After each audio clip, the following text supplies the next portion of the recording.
Morning. Just about a year ago I started this channel right here in front of this blueberry. In fact, I was planting this blueberry in my first video. So a year later, unbeknownst to you, because I was too embarrassed to say, the blueberry had a terrible moment in late July. All the berries shriveled up and it looked extremely sick, like it was going to die. And I dug around at the bottom and found this white goop, like somebody had poured something in that. I don't know what it was, but I cleaned it all out, and we've got new growth on the plant. I do see some dying back still. I've cut this already, but there's some dead branches on there for sure, and I'll have to clean that up a little bit later. But there is new growth all over it, so there's hope. And I've got some fungicide that's concentrate mixed with water. Pump it up and soak down the whole blueberry. Probably do this twice early spring.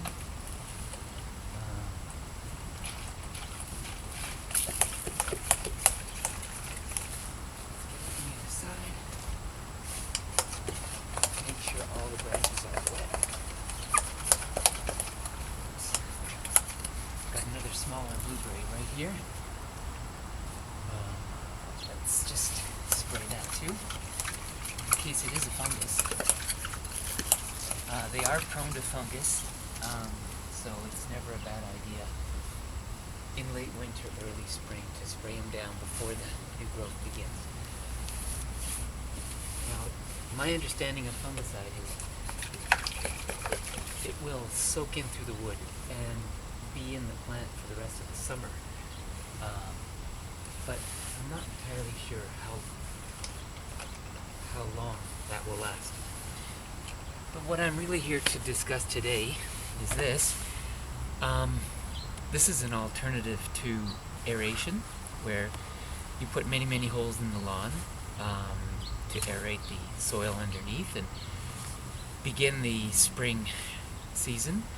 But I've never found it helpful. I've never found it really do much.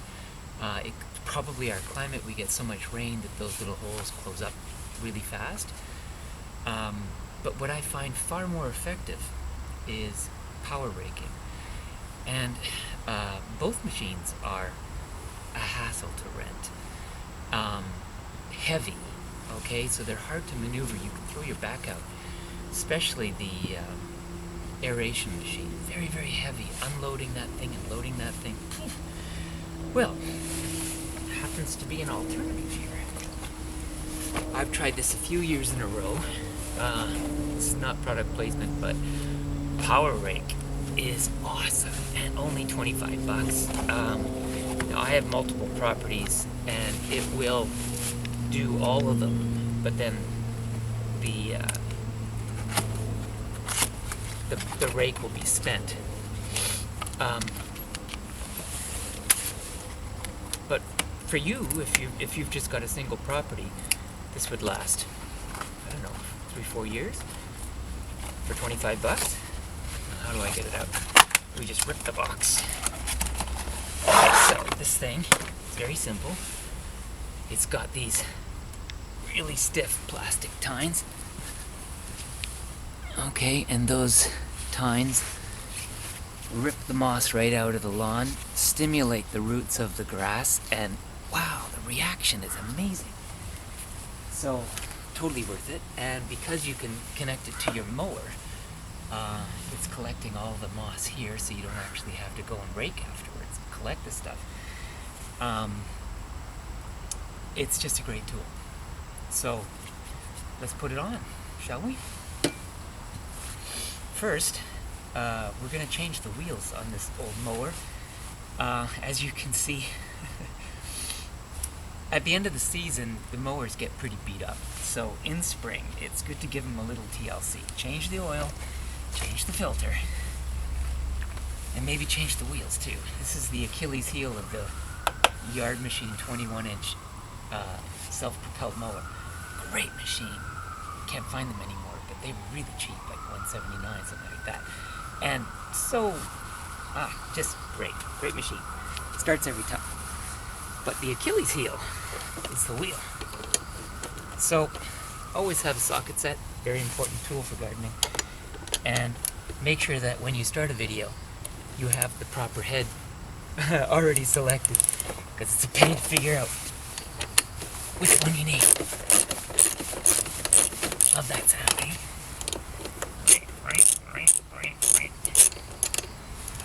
Okay, off comes the wheel. On goes the new one. Yeah, that's a match. Lucky. This is from an old mower, but tread's still good. Put that on. Then finger tighten the nut. Reverse the direction of the socket set. And tighten her up.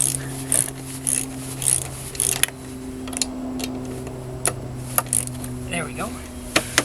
I'll get the other wheel in a minute, but for now, I'm going to show you how to change, how to install this blade. First of all, before you start your video, have the right head selected, which is right here.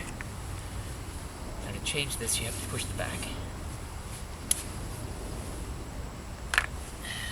New one. Okay, now we're going to lift this up.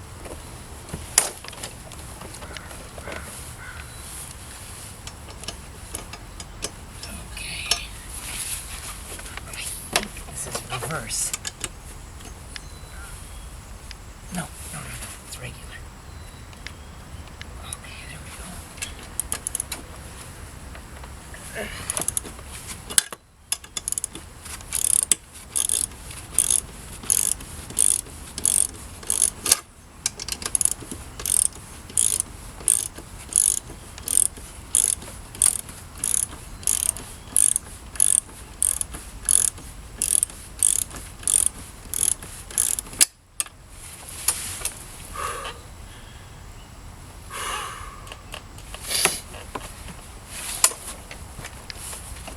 Almost there.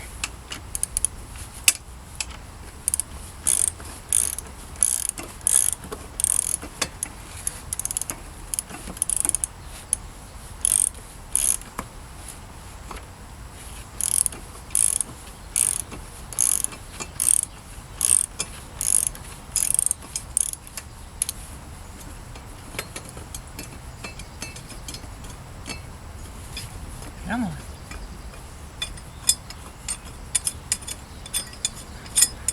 There we go. Okay. That needs to sharpen. So we'll sharpen that before we need to mow the lawn. Now this goes on and you can see there's sort of a octagonal hole here that has to fit over the matching extrusion, and then this thing goes on with two little inserts that go inside the holes there. So it's kind of a balancing act until you get it right. Come on.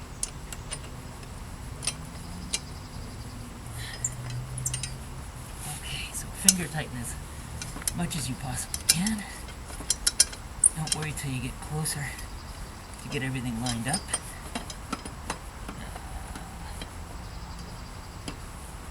Come on.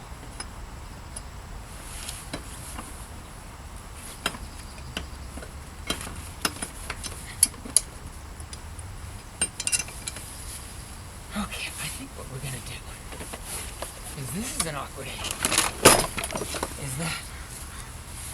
That's a little easier, eh? Hopefully I did it on the right side.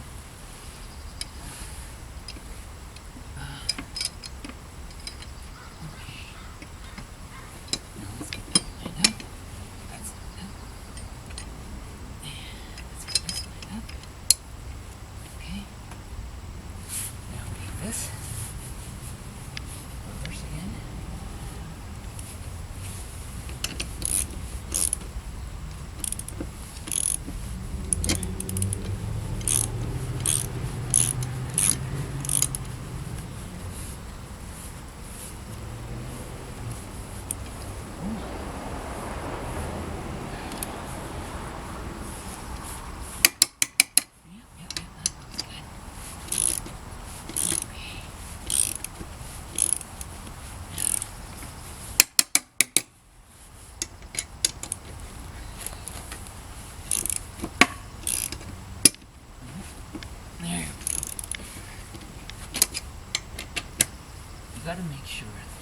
very snug. And tap it a couple times. In case it's sitting on something and not quite set. Make sure this is nice and tight. Okay. Don't try that at home.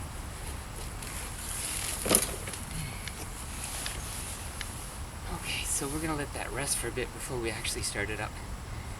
But I will show you the result after.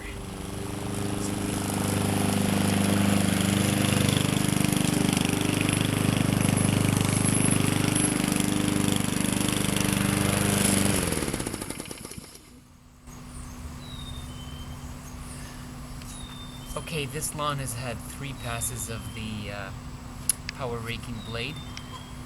The first 2 passes were at the same level. You set the level to the point where your engine is maybe struggling a little bit in places where the moss is thick, but has no trouble getting through it. Then, by doing that layer, you're actually removing all the winter debris and cutting whatever grass has started to grow. And so the next pass, you're able to get another centimeter into the lawn with those tines. Let's take a look at those. Here we are. Another centimeter into the lawn because the wheels can get lower. And then on a lawn such as this that the owners enjoy a lot, they pass by it every day, I'll set the wheels another level down and do a 3rd pass. So it's a good idea, since you're only doing this once a year, to take it as far as you can comfortably without really scarring up the lawn. Get as deep in there as possible, vacuum, stimulate the blades of grass that are there, and they'll react very quickly. Let's just take a look at a spot where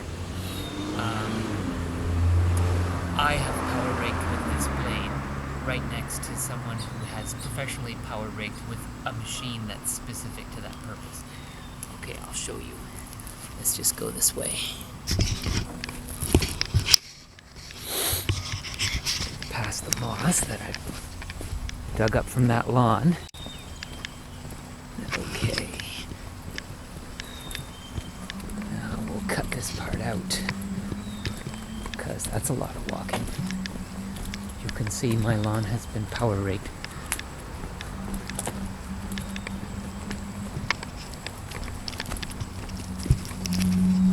Okay, so this boulevard I have done 2 passes on because it's a less visible spot.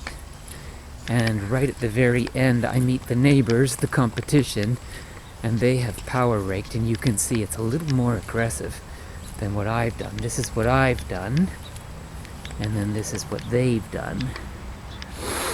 You can see the lines from the commercial power raker.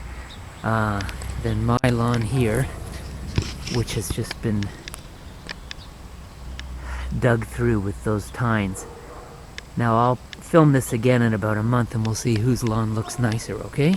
So remember this scene right here, and I will film that with the mossy bottom of the tree in the top left corner in about a month. Okay, until then.